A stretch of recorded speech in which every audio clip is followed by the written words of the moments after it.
Good afternoon, everyone, and welcome to panel number 18. Our topic for this afternoon will be contracting strategies that improve outcomes. My name is John Tenaglia. I'm the Principal Director of Defense Pricing and Contracting in the Office of the Undersecretary for Acquisition and Sustainment at DoD. And I'm honored to be here this afternoon with panelists who are going to talk to you about their research efforts that relate to our topic, contracting strategies and other acquisition strategies that help improve outcomes.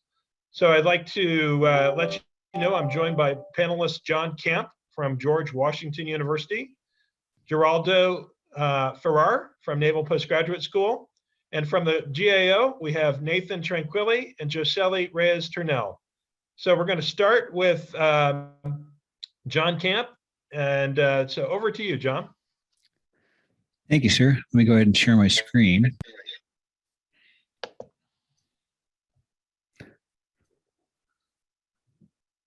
All right.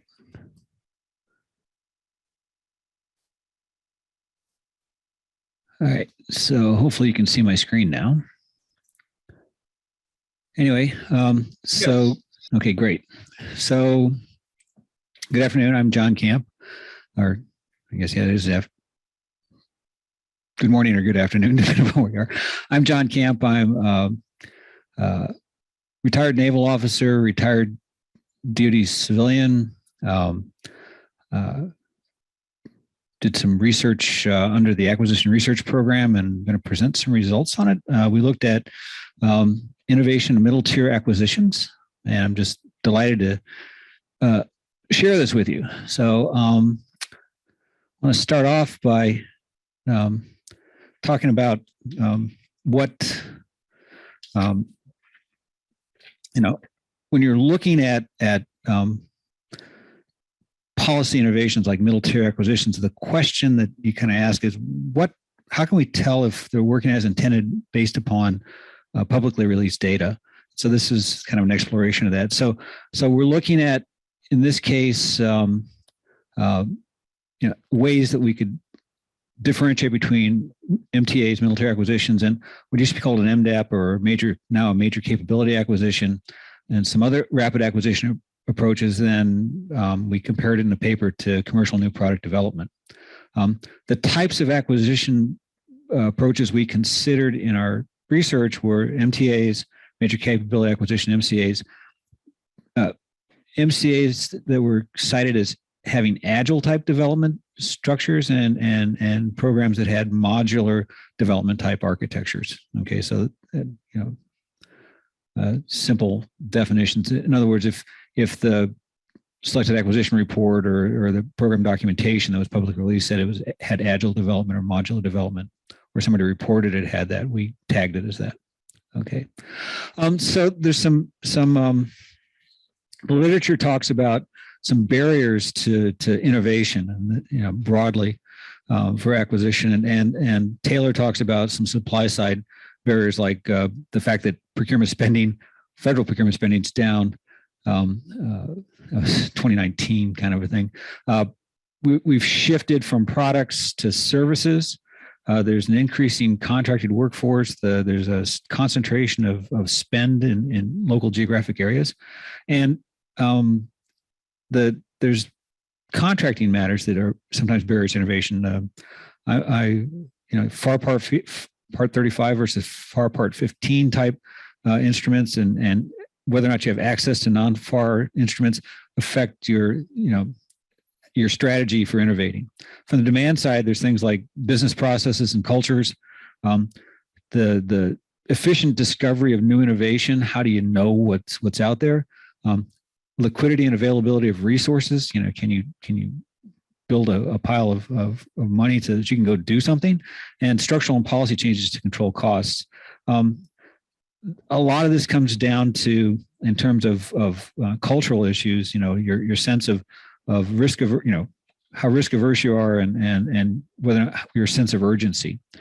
So the two big innovations that I'll put forward that reduce these barriers are MTAs impose a schedule constraint, right, which forces program offices or project offices to have new types of innovations, and revised authorities, both institutional and financial capabilities that allow projects to innovate during execution.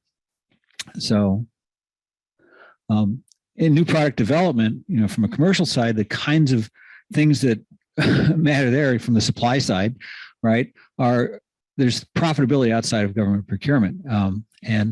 And there's some significant process factors for commercial new product development, interactions between a champion, a sponsor, and gatekeeper proceeding development. Breakdowns result in a valley of death. But one of the things that's important is that time to market is incentivized in commercial new product development. From the DoD side, one of the big challenges is what I'll call incentives alignment. And if you look at it, contractors are incentivized to, in terms of costs, they're incentivized in terms of performance, but there's really few incentives to reduce schedule. In fact, most prime contractors are incentivized to basically by revenues. So from a government side, when you're talking about the equivalent of new product development, right, the things that are going to affect it include things like how urgent is the need, what kind of senior leader sponsorship there is, whether or not you use proven systems, the use of, I'll call, non-waterfall, non-single pass type development methods, using commercial technology and organizational competence.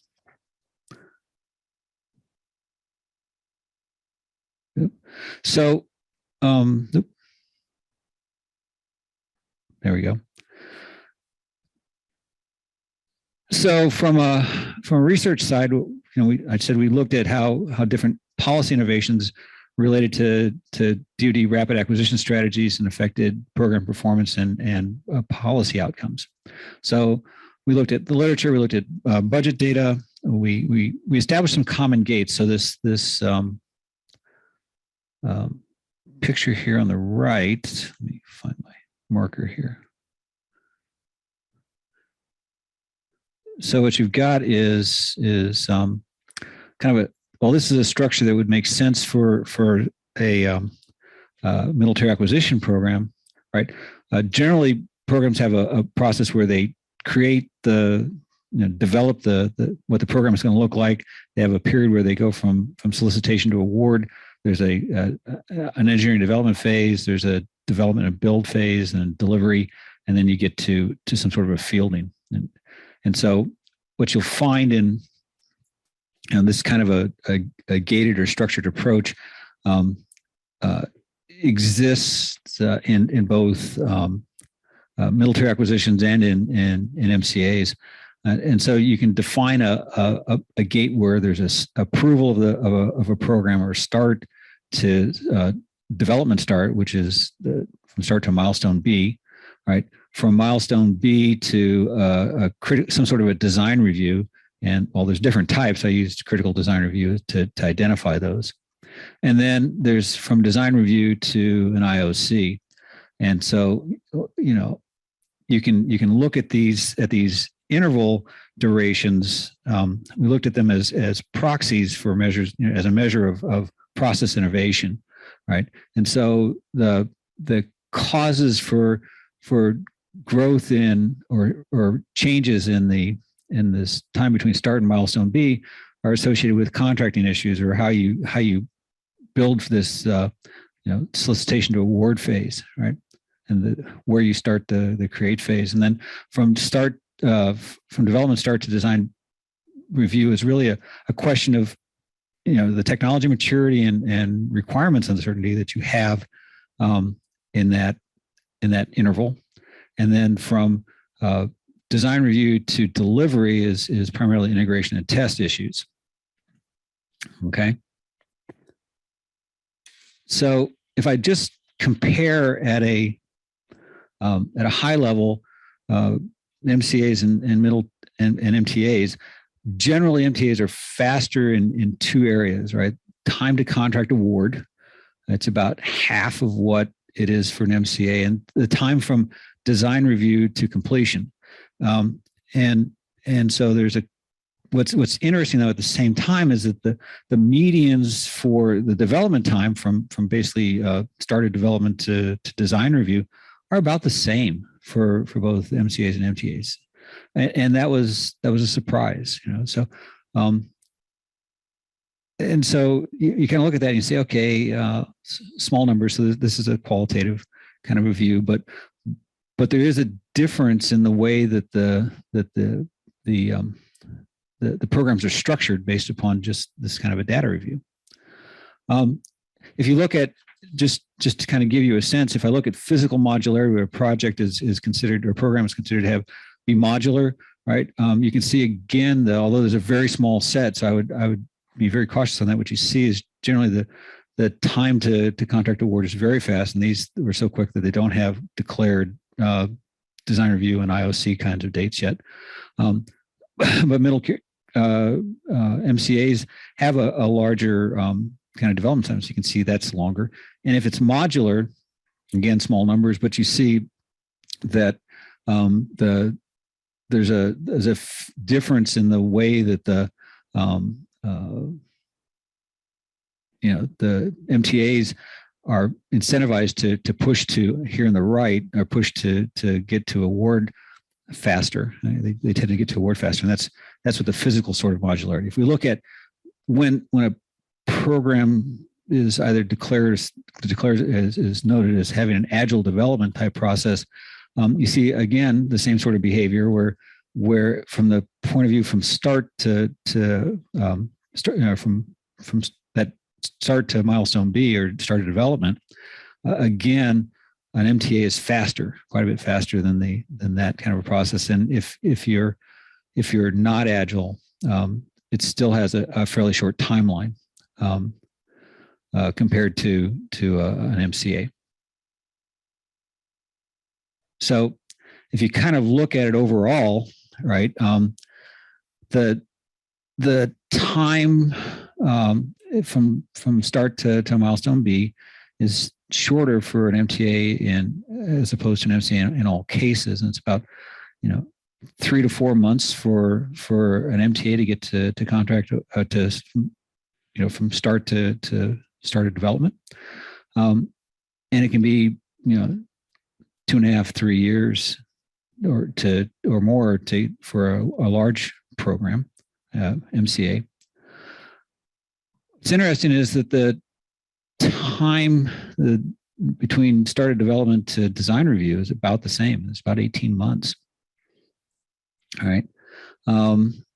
And the time from design review to IOC is longer for an MCA, but I would tell you that part of that reason is due to the fact that an MTA, a military acquisition program, is not trying to deliver the same robustness of capability that an MCA is, and so the definition of IOC is delivery of a product or delivery of a prototype rather than delivery of sufficient quantities that the service can declare IOC, a true IOC. So as a PM, some of the things to think about that are practical factors, the innovations that an MTA applies, explicitly setting an objective duration. You ought to think as a PM about how you're going to reduce the technical goals to meet your window, right? And then bounding the development by what is known and in use, including interface and standards, and segmenting your integration risk. So a lot of times, you got to, having a minimum viable product and being able to share risk helps, or schedule, if you will, de-risk and schedule. If you look at Mortlock's papers on behavioral acquisition, there's a good discussion of that. And if you look at using the authorities and flexibility that are allowed by the process to actually execute, right? So having the sponsorship from the top and using that to overcome the inevitable obstacles, and incentivize having resource availability to incentivize things like speed to award, and then structuring production so you minimize learning curve delays. So in summary, MTAs are different. They use acquisition authorities that like commercial like contracting methods. There's tailoring of acquisition, which we've seen elsewhere, and they use limited production runs to satisfy delivery definitions. So that shortens them up.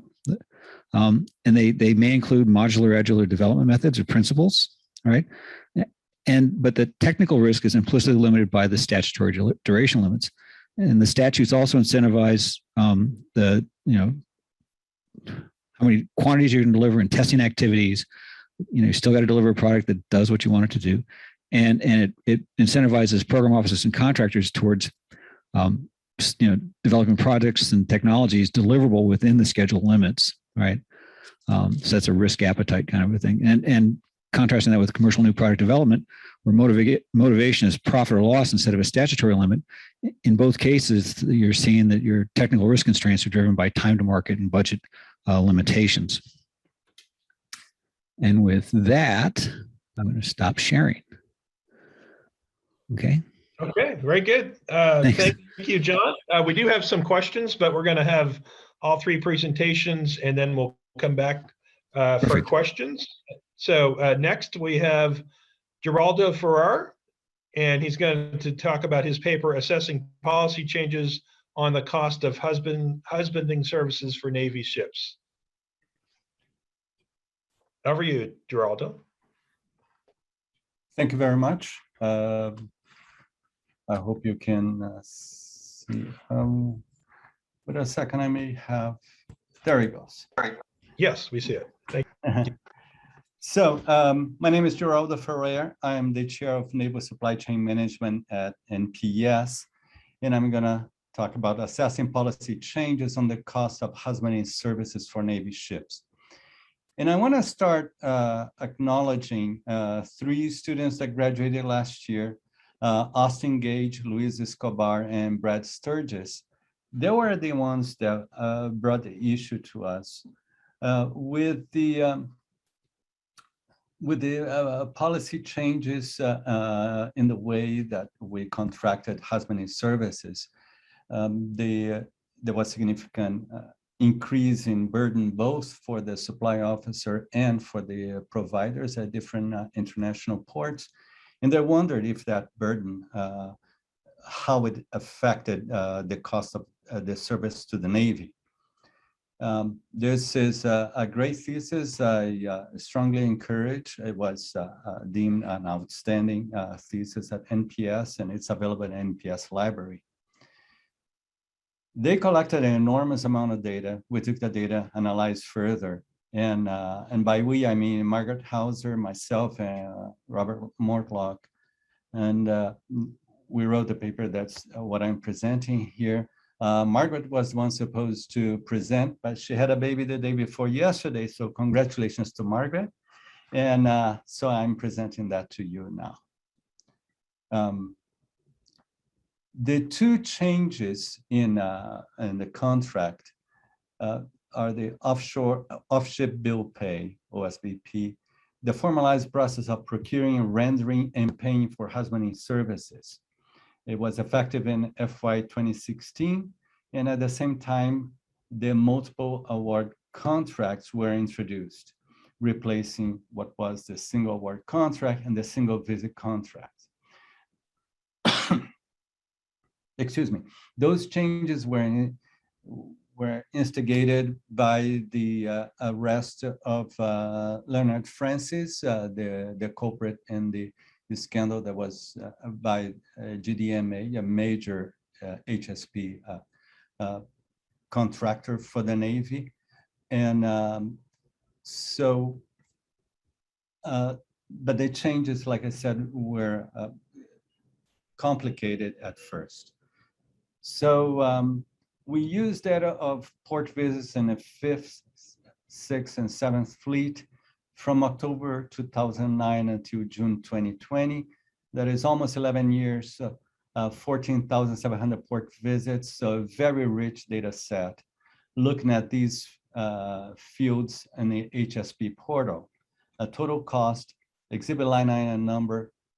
This indicates the size of the service that was being asked from the husband and service provider. The mooring type, whether it's anchorage or pier side. Ship type could be DDG, submarine, CVN, CLF, and so on. Number of days in port, dates of visit, and the contract type. That was the focus, that was the interest in the main interest in our research, because of that was the main change, right? So we filtered out the oddballs. We didn't want to compare apples with orange, so we excluded maintenance, transit, a brief stop for fuel, cancellations. We also excluded less common ship-port combinations. So if, for instance, a DDG only visited a port 5 times over 11 years, then we took that out because it wouldn't be statistically significant. 15 was an arbitrary number, but we thought was about right. In the end, we still had 8,700 port visits. That's about 900 data points per year. We also look at contract data, how many, the MAC number, contract numbers. All of that was available in AHS portal.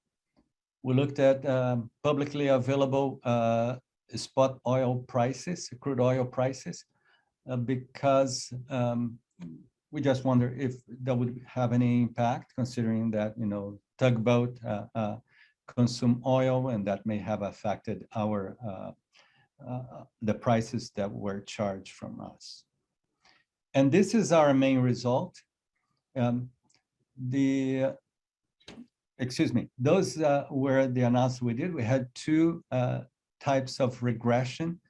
One, the global cost model, we used the whole data set of 8,700 data points. The objective was to find general trends in total cost of port visit. Evaluating the whole data set, we treated all fiscal year as different categorical variables. And what this model does, the global cost model, is implicitly, it assumes, for instance, that anchorage will always, pier side will always cost the same percentage difference from anchorage, between anchorage and pier side, or between a submarine visit and a DDG visit. So that model assumed a fixed percentage difference between different categorical variables. The model was a multiplicative model, right? So each one of these independent variables when multiplied by each other, and the product was the total cost. But in order to do a linear regression, what you do is, this is a standard practice, you take the logarithm of both sides, the total cost then become a logarithm of total cost. And on the right side of the equation, you had sums, which is a standard for regression. So for those of you that are familiar with the procedure, that's what we did.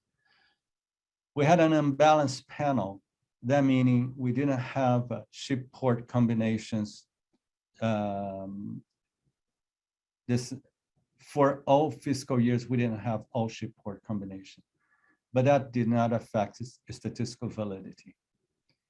We repeated the analysis doing in one fiscal year at a time. So in the first one, all fiscal years together, and here we separated fiscal years. That would show us if the ratio between different, for instance, the cost of different ship visits would change over time. So our independent variables were exhibit line item number, that says the size of the service, number of days in port, what fiscal year, 10, 11, 12, all the way to fiscal year 20, and crude oil price. All of these were continuous variables. And categorical variables, type of mooring, anchorage being the benchmark. It could also be pier side. Ship type, DDG, submarine, CLF, CVN, and so on. and type of contract. Again, this was our focus. The single award contract was a benchmark, and we were comparing it with a single visit contract and the multiple award contract. And this is our main result in this chart. So the single award contract is the standard bearer that we're using to compare. Notice that before 2014 is almost flat. So a 5-day DDG port visit would cost roughly between $60,000 and $80,000. And after this vertical red bar, then it goes up and then comes back to about the same average, 60 to 80. This red bar is when Leonard Francis was arrested, and at that time, the Navy stopped using the single visit contract, which was abused by his company, GDMA. We found that the single visit contract was about 46% more expensive than the single award contract on average. Like I said, in fiscal year 16, the Navy introduced the MAC, and that's what we wanted to know, if the burden of the MAC made it more expensive. And in fact, the MAC was a good initiative by the Navy, costing 17% less than the typical single award contract. Now, you may ask, why is it that we have single award contract? Those are for ports that we don't visit very frequently, but since they were necessary before and after those changes, so that's what we're using as the benchmark. The cost of the single award contract went up after 2014. We speculate that by stopping contracts with GDMA, Leonard Francis company, then we had to do more visits with a single award contract. We were not initially prepared for that. And so we had ports that we didn't visit as frequently. And those were initially more expensive until because they were monopolies and so on. And until those service suppliers, they started to adjust into the price that we were used to. And we were adjusted to them. For comparison, these are some of the other variables in our model. So as expected, the more time you spend in a port, the more you pay. This is a slightly convex curve, which means that the 6th day, this is slightly more expensive than the 5th day, that is slightly more expensive than the 4th day. So the average cost increases slightly the more days you stay there. More convex is the size of the service. So on average, we asked 23 different services in a contract, exhibit line 9 and numbers. 23 was the average. And the more we added to the contract, then the more expensive it got, and increasingly, right? And our interpretation is that probably the more we add to these contracts, then less common service were added for one reason or another, and perhaps the HSP was not as prepared for them, or they were more expensive service, and so on. Price of oil, so that was an initial concern of us. Actually, it is linear. It doesn't seem to be very significant. And by the way, everything here is statistically significant. And I meant, doesn't seem to be very meaningful, the impact of oil on the cost of port visits. I want to show you now.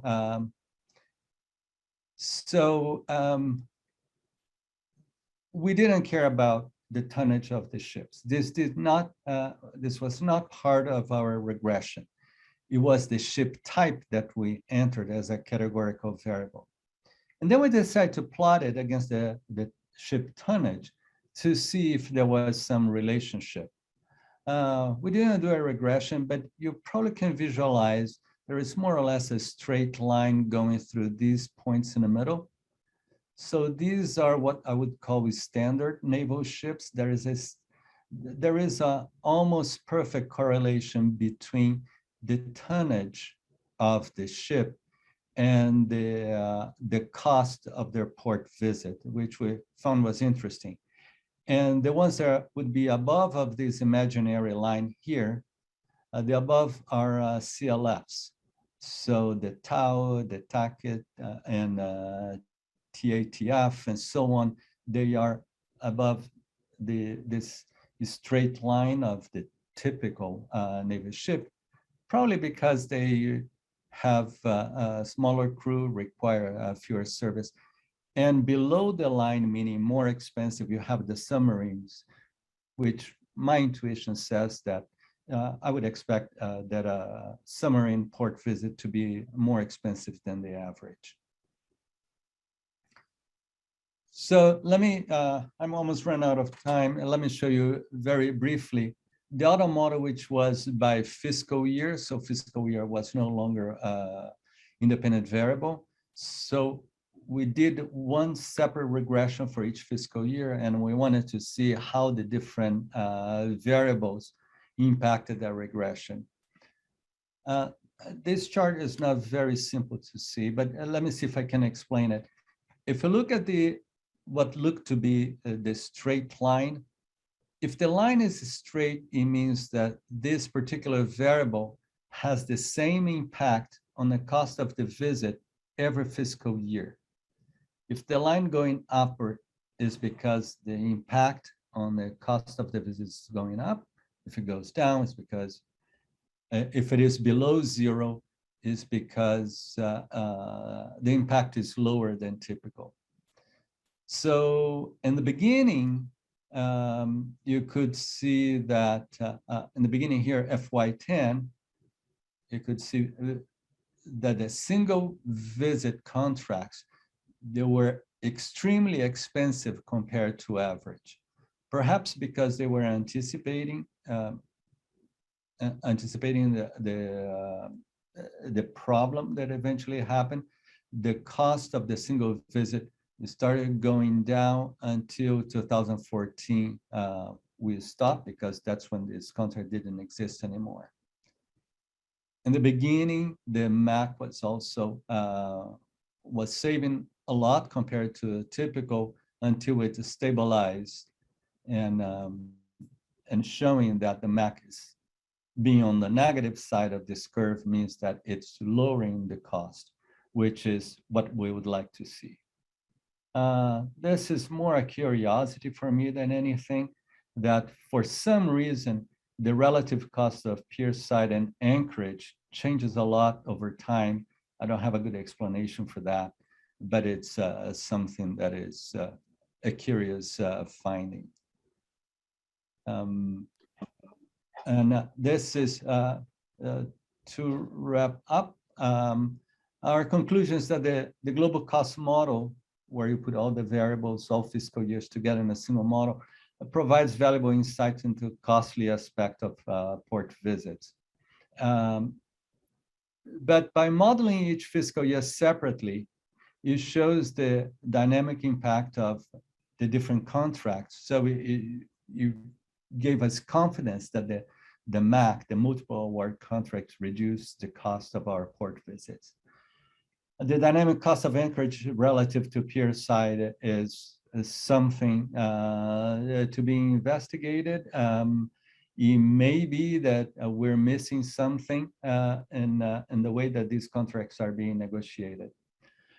The off-ship bill pay, which was introduced in FY16 and is considered a big burden by the supply officers, initially increased the cost of port visit, but there are many confounding variables, and it's hard to tell that they were the culprit of these cost increase. And in recent years, it has shown to have no significant impact. But the MAC, we know that the cost of husbanding service has decreased since implementation. Some of you that are familiar with this may know that now we have the global multiple award contracts, and that was not covered by our data set. It was introduced after our data collection. And it would be very interesting to see if they had the same positive impact as the MAC had, the multiple award contracts had.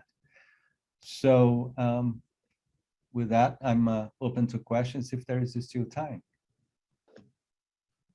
Okay, thanks, Geraldo. Yes, we will have questions, but let's go ahead and do our third presentation first, and then we'll come back through some Q&A. And so our next panelists are from the GAO, and I'd like to introduce Nathan Tranquilli and Guisseli Reyes-Turnell on their piece entitled Contracting Leaders Should Use Leading Companies' Key Practices to Improve Performance.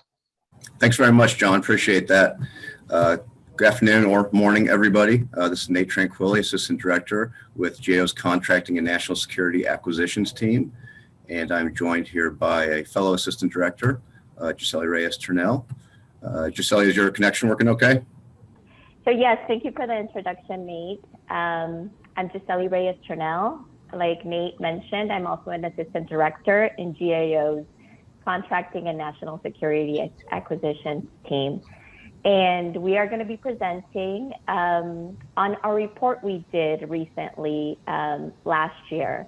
It's GAO 21491, where we did a report on the leading practices to improve performance in contracting.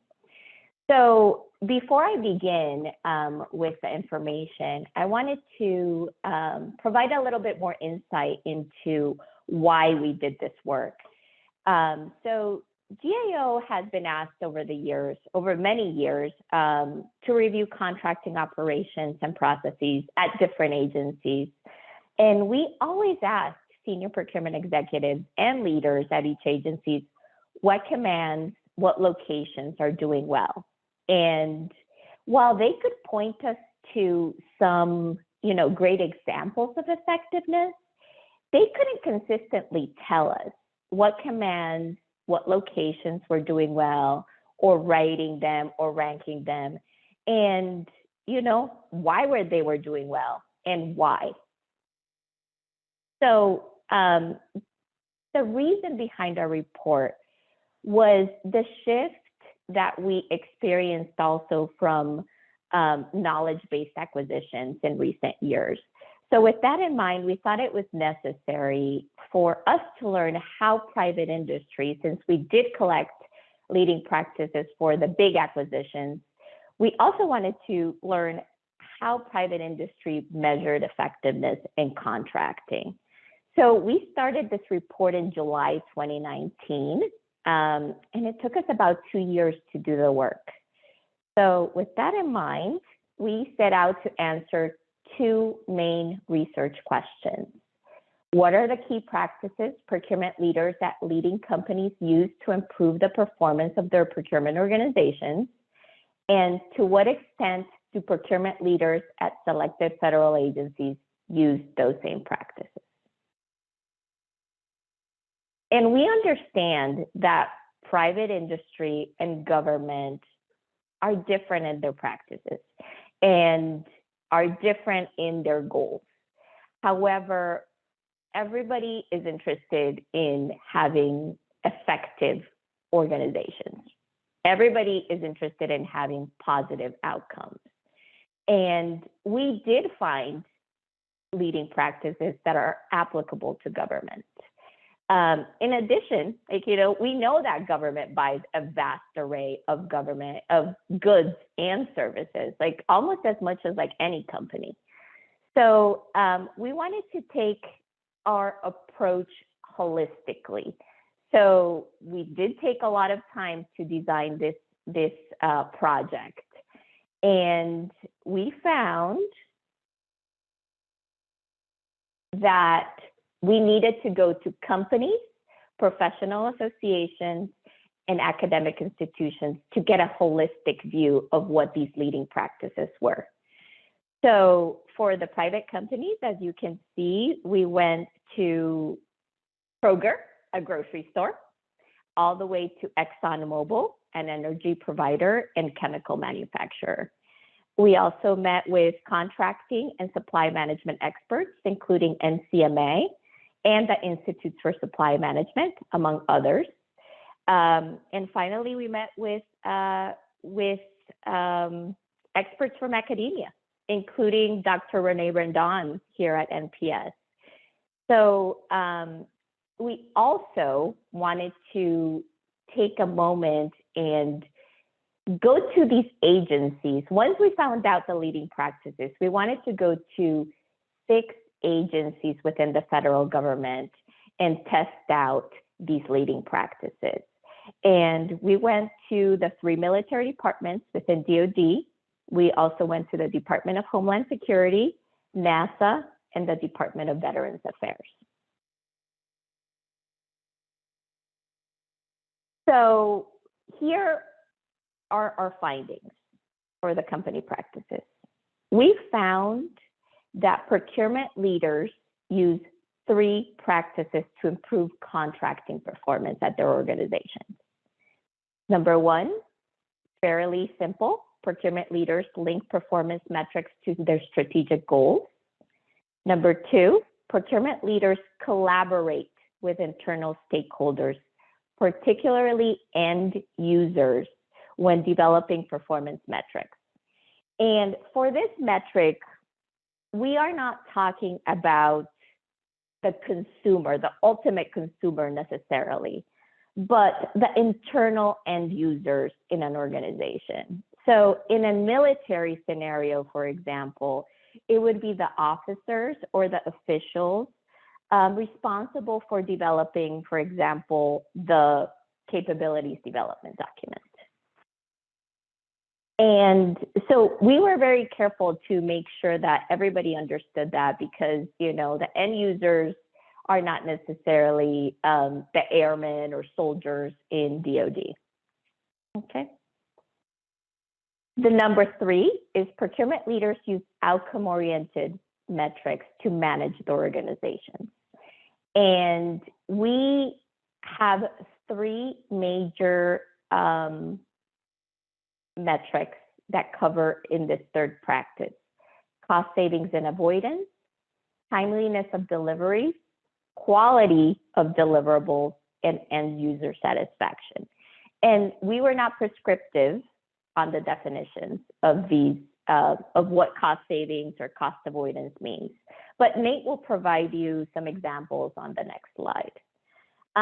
One thing we also wanted to know is that we felt that these were simple enough, and this is not rocket science by any means. Like, you know, we didn't do like, you know, we mostly went to all the effective and successful organizations and we asked questions. And we have in GAO, like, reported that establishing a balanced set of performance measures, including both process-oriented, such as all the contracting scenarios that we see, like, or contracting metrics that we see, including small business utilization and procurement acquisition lead time. We think those are important. However, we think that including both process-oriented as well as outcome-oriented measures and obtaining a complete and reliable performance scenario or picture can help federal agencies identify opportunities, set priorities, and allocate resources. And I'm going to pass it on to Nate for the next slide. Thanks, Guisseli. Appreciate that. Thank you very much. Okay, so here on this slide, what you're seeing is essentially the end result of our analysis wrapped up at a high level here. So I'm going to go through this in detail, but before doing so, I just want to talk a little bit about the process. So as Guisseli mentioned before, we spent a lot of time going out to companies, going out to trade associations, academic institutions to identify these practices you see in the left-hand column of the table there. Subsequent to that, we went to these federal agencies and spoke to the senior procurement leaders at those agencies. So specifically at the Air Force, we spoke to the Deputy Assistant Secretary of the Air Force for Contracting, at the Army, the DASA piece, the Deputy Assistant Secretary for Procurement, and the Navy, the DASIN piece of the Deputy Assistant Secretary for of the Navy for procurement there as well. So those are the folks we went and spoke to, including their equivalents of the civilian agencies. And we had an initial conversation with them about these practices, because as Guisseli rightly pointed out, you know, it's not totally clean comparing what the private sector does to what federal agencies do. So we had a conversation with them, talked to them about their perspectives on it, got their insights, discussed applicability. So we had an initial conversation there, asked them to give us some artifacts, some documents showing the extent to which they themselves were employing these practices. Did that, went into some preliminary analysis, came back and basically put all our cards on the table and said, leaders, here's where we're at, here's what we're seeing, help us fill in the blanks, help us make sure we're not missing anything important. Subsequent to that, we went back to the drawing board, improved our analysis, and came back one last time to them. It's something called an exit conference. Anybody out there fortunate or unfortunate enough to be involved in a GAO audit will be familiar with an exit conference. It's basically a time to make sure we've got all our facts right and that they're all current and that we've accounted for recent developments. So we did all that, and what you're seeing here on this slide is the end result. Okay, so good news first. Looking across all 6 of these federal agencies, we did see that linkage between performance metrics for procurement organizations specifically and the agency's strategic goals. So I've got a good example of that with the Air Force that I think is pretty intuitive. So at the time we did this work, a strategic goal for the Air Force was increasing the number of operational squadrons. So that's very mission oriented, very top level oriented, right? Major General Holt, the DASA C, he created a procurement goal, which was build credibility, specifically the credibility of the contracting workforce throughout the Air Force, and achieve cost savings. So you can start to see how this works intuitively. You achieve cost savings, got more money left over, more aircraft, bigger operational squadrons, right?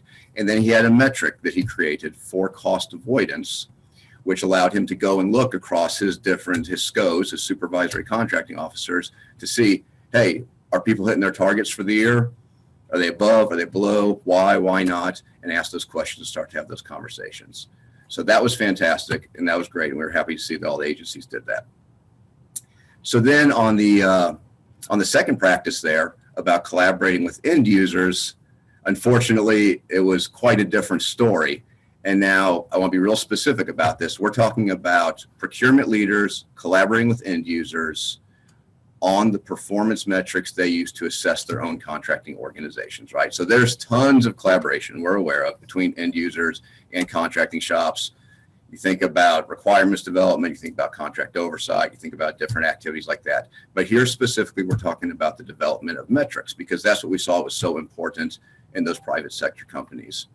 And here, NASA was actually the only agency that was doing that type of collaboration, which was a little bit of a surprise to us. And even in the case of NASA, they weren't doing it at the outset of our audit. They only started doing that after we shared our preliminary results with them. But to their credit, they started doing it, and we definitely wanted to reflect that in our end product.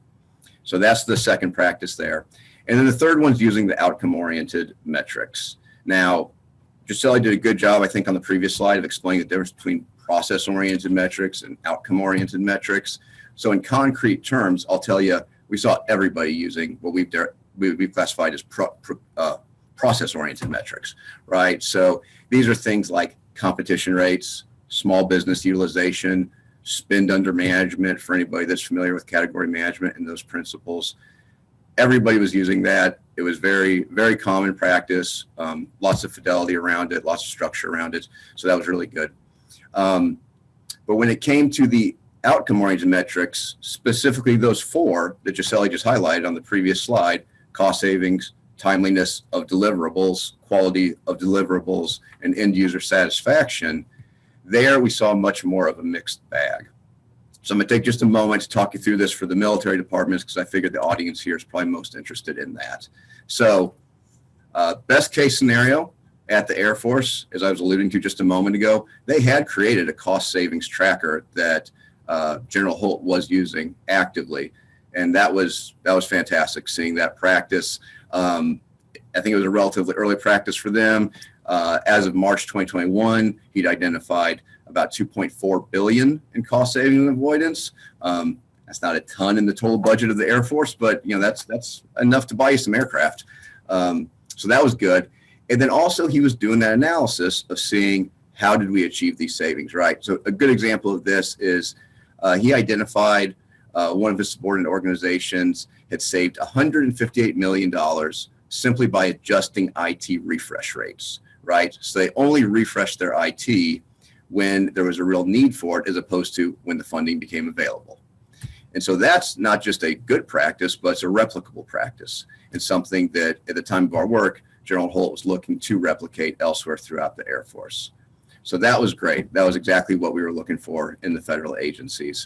The Air Force was also a little bit further ahead when it came to timeliness of deliverables, and I keep stressing deliverables because that's different from procurement acquisition lead time, procurement action lead time. We're talking about when the contractor's actually getting the thing the end user needs in the end user's hands.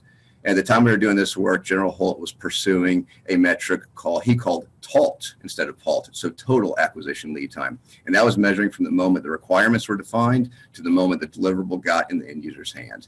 And that was exactly what we were looking for in terms of what we saw in the private sector, and that was right on. And that was something that we're actually continuing to watch to see what kind of progress is being made there, because it seems to be hitting the nail on the head for sure. Quality and end user satisfaction. There was not as much going on there at the Air Force. I'll get into this if there's any questions about that afterwards. I don't want to dwell on it too much. We can certainly talk about that. At the Army, looking across these different types of outcome-oriented metrics, they were in progress for all the metrics. They had work, they were doing work, they were coming up with a whole new set.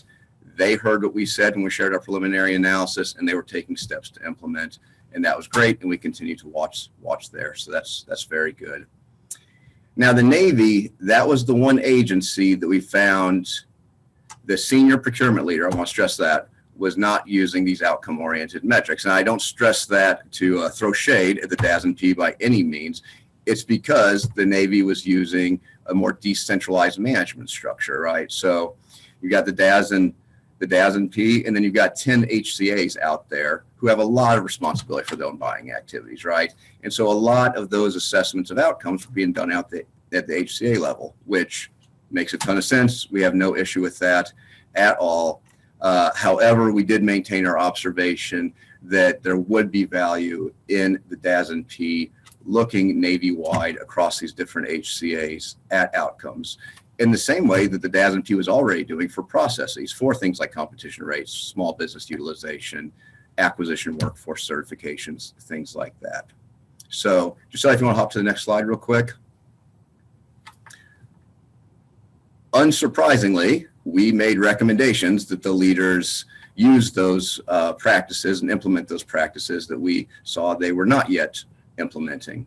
And I'm happy to tell you that despite the fact the Navy was not using any of those outcome-oriented metrics at the DAS&P level, the Navy did concur with that recommendation, saw value in it, and has told us that they are developing tools that the DAS&P is going to be able to use in the future to develop new metrics. And their estimated completion date there is at the end of fiscal year 24. So that's something we're going to be tracking with great interest, and we think there's an opportunity there to really start to improve the insights that the DAS&P has Navy-wide. So we're excited about that. I'll tell you, being totally forthright, the Navy did not concur with our recommendation about collaborating with end users while developing those metrics. But subsequent to the issuance of the report, I was lucky enough to have a conversation with the acting ASN RDA, talked about it some, and he saw some opportunities to collaborate with end users when developing those new metrics that they agreed they would develop, and they thought it'd be relatively easy to do that. So I'm cautiously optimistic that despite the Navy didn't concur with that recommendation, there's actually a chance to implement it before we close it out.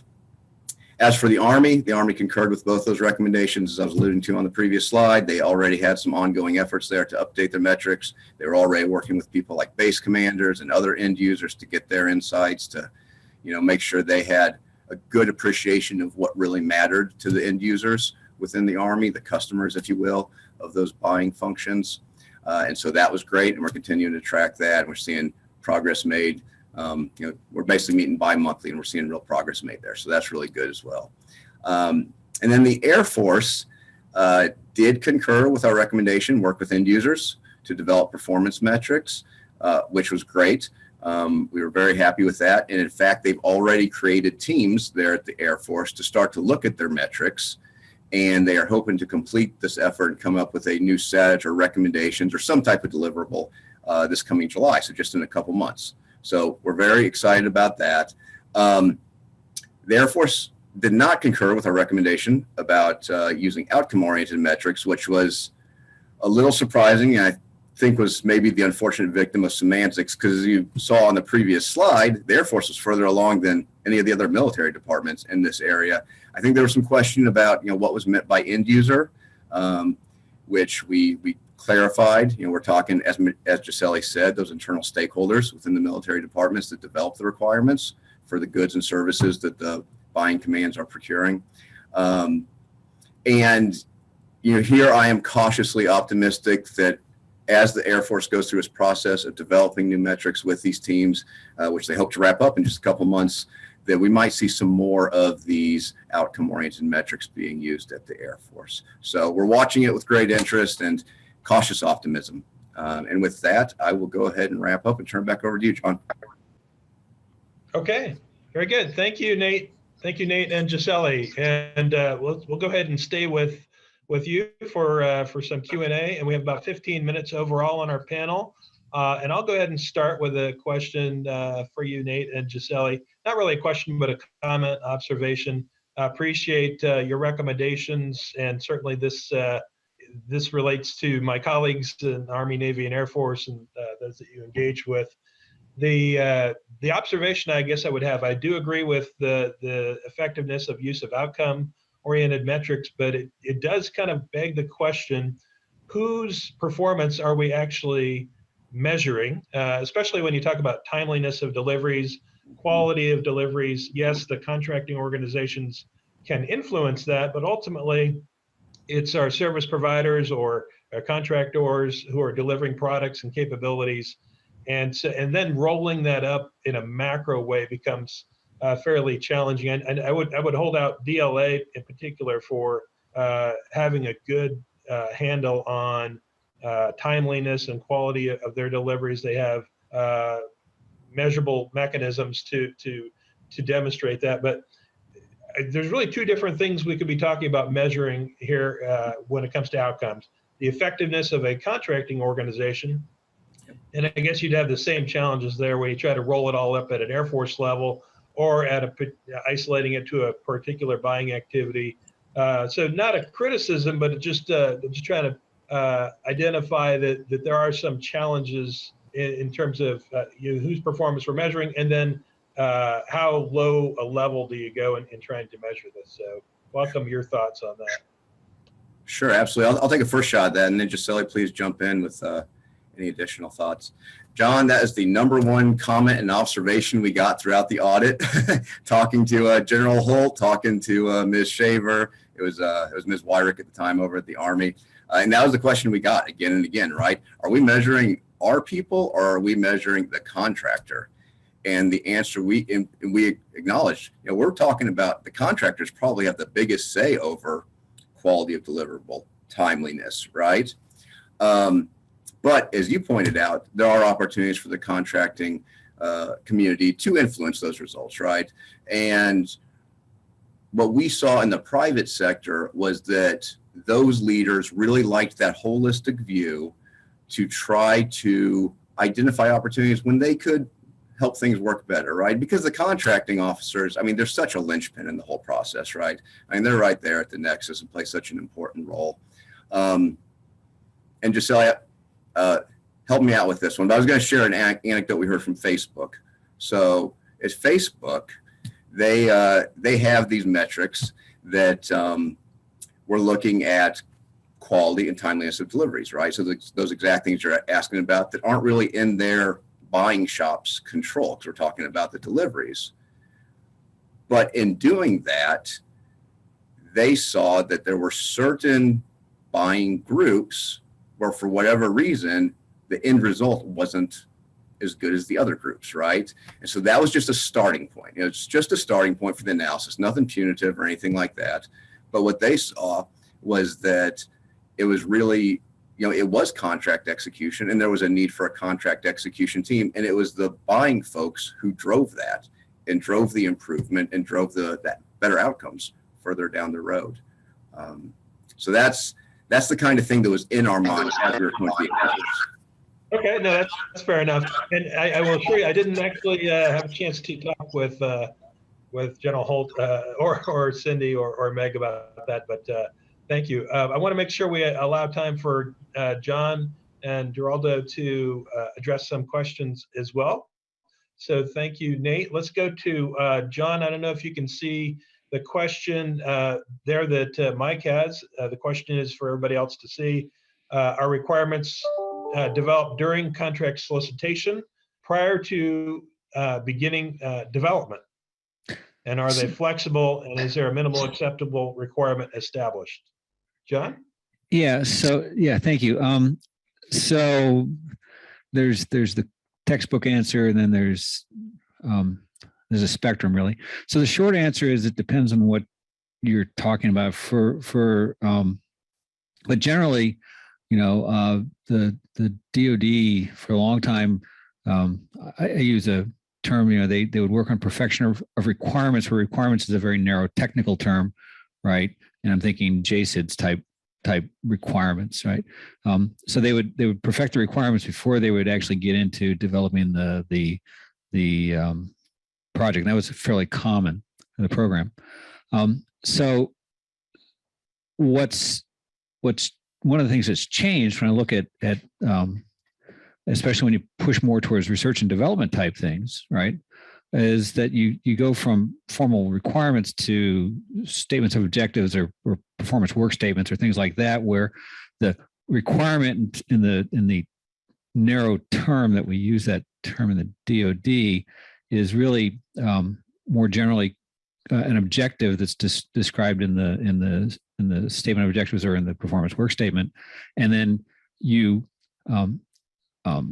mature what actually happens during the first part of a development contract, where you actually do significant requirements engineering before you really get into the development. So so you'll see in commercial industry, and you'll see in some development programs where if you think about the rate of requirements change, right, you'll see this initial fairly high rate of changes as the performers learn what the requirements really are. And then you get down to sort of a de minimis level. And then as you get towards the end of a project, you'll see where that rate starts to pick up again, as people say, "Oh, now they know what they would really like to have added to that." So you'll see this kind of a rate change over time. So the requirements, while one would like to have them perfected, and if you know exactly what you want up to hand, that's simpler. In fact, I find them to be negotiated.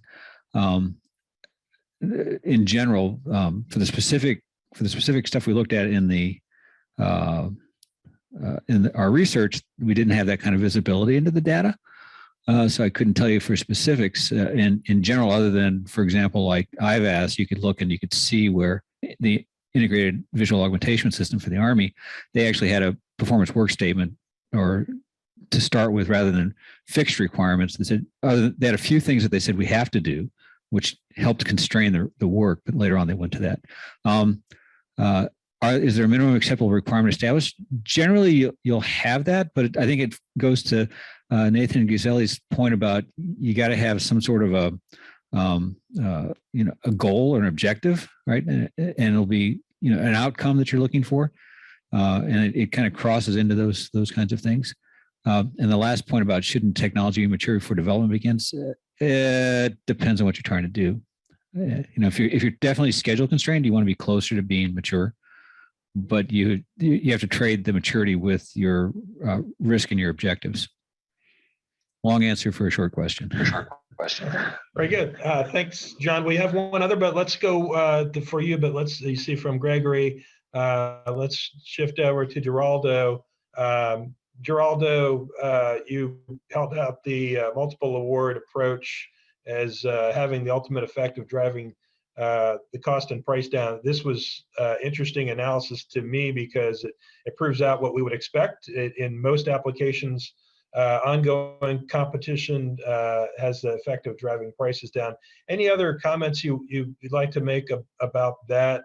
I saw it took some initial time to come down, and certainly multiple award isn't always the right idea if you have global presence, and you mentioned that the global contract you now have, you need a sufficient number of providers that have the capacity to perform and compete and provide this competitive pressures. Any further thoughts on the multiple award approach? Well, at that point, we basically did everything we could with the data we had. Some of the discussion that came in parallel was with the OPSEC nature of HSP contracts, because they themselves, their contractors, have subcontractors that it's hard for us to monitor and background checks and so on. It's not feasible with the number of people that come in for just a few days to our ships. So that was something that we covered in other studies. But in the multiple award contracts, their benefit, as you said, allowed to reduce price, but it cannot be implemented everywhere because there are ports that we don't have a significant repeated visit numbers, right? So, but the point is, it was a great idea. It worked out. We expected the price will remain down because competition is high. We had too many ports that we were hiring contractors that were in practical monopoly, and that almost disappeared, at least with the MAC contract. So all I can say is we did the right thing. Yeah. Mm-hmm. Very good. Thank you. Okay, let's go back to Nate and Guisseli. Gregory has the question. The second part of your question, Gregory, goes to what might be incorporated in the federal procurement data or other data sets. Nate or Guisseli, do you have any thoughts about that?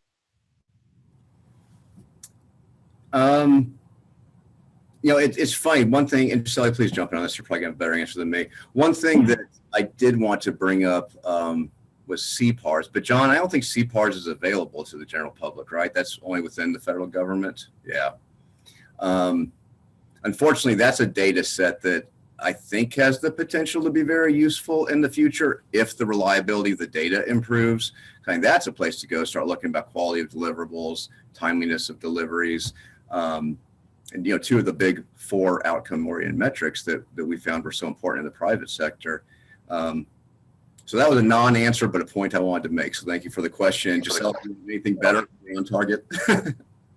Not about FPDS and G. I agree with you with that CPARS data. Like, we looked at it, we looked at how the agencies, the federal agencies were using it, and they weren't because of the reliability of it.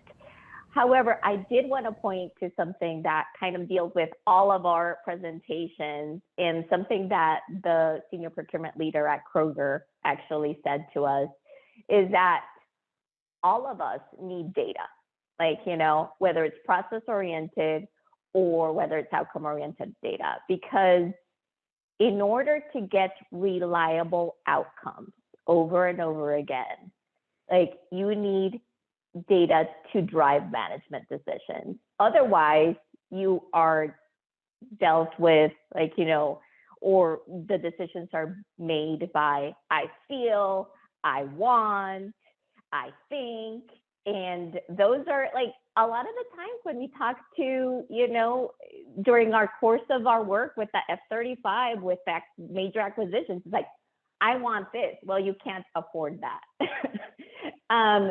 So I just think it's important that we look at this holistically. It's not only about adding additional data points to an already saturated, workload for senior procurement executives. It's adding like the right data points. And I'll end with that. Okay, thanks, Gisele. We have about 3 minutes left here. John, there's one other question that Gregory had for you about the data you had that showed other variables, including modular and agile approaches. Would you like to address that one? Sure. The data set, so there is a way to differentiate between modular programs where you start modular or you're trying to build modular, and whether you're actually updating individual modules. That's beyond the scope of this particular research, but the short answer is that where you're trying to first create a platform that's modular, it takes you longer and it costs more money. Once you've built a modular platform, the future upgrades are less expensive. And the second question you asked was, that's an artifact of the way I truncated it to highlight the agile programs tend to be longer in duration. That's an artifact of the way I truncated the field so that you could see the details. So, okay. Thanks, John. And short answer, short question, short answer, maybe for middle tier, can they be funded with RDT&E funding? I think I know the answer, but you want to jump in on that one? But so for the data set, yes, they were. I think there's a few that are funded out of other than that, but I'd have to go look. There's about 80, I think, right now in the DoD, somewhere in that range. But yeah, so by far and away RDT&E, because they're developing things. I think that's right. Yes, and I've, like you said, it is early. The adaptive acquisition framework was recently made available for program managers to avail themselves of middle tier and the other pathways. And so we would look forward to your continued research as the number of programs that use those authorities increase year over year. Okay, I think we answered all the questions that were in the Q&A. So I think we're coming up on the end. Any other questions from anyone out there? Anybody? We have about a minute. Anybody want to jump in from amongst our panelists? Before we do that, I want to thank all our panelists for their research and their presentations, and thank you to all the participants that have called in. Anybody want a last word? Thank you. This was fun. That's what I was going to say, John. Thanks very much, John. Appreciate you sharing, and everybody. It's been educational. All right. Thanks, everyone. Have a good rest of your day. Bye-bye. Bye. Thank you very much. Bye. Bye.